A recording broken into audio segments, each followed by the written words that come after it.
సాయిబాబా చరిత్ర ఎపిసోడ్ 15. సాయిబాబా చెప్పిన మరొక సూక్తిని విందాం. ఇతరులు మీపై అనవసరంగా నిందలు వేసినా మీరు చెలించకండి. అవి కేవలం ఆరోపణలేనని మీకు తెలుసు కనుక నిశ్చలంగా నిబ్బరంగా ఉండండి. వారితో పోట్లాటకు దిగారంటే మీరు కూడా వారితో సమానులే అవుతారు. దేవుని పట్ల విశ్వాసం ఉంచండి. ఎట్టి పరిస్థితుల్లో నమ్మకాన్ని, ధైర్యాన్ని పోగొట్టుకోవద్దు. తోటి వారిలో ఉన్న మంచిని మాత్రమే చూడు. వారిలో ఉన్న చెడు లక్షణాలను పట్టించుకోవద్దు. మనం మంచిగా ఉన్నామా లేదా అనేది మాత్రమే చూసుకోవాలి.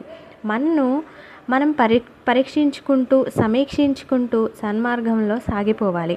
ఇతరులు ఒకవేళ ఏమైనా ఇబ్బందులు కలిగిస్తున్నా పైన భగవంతుడు ఉన్నాడని నమ్మండి.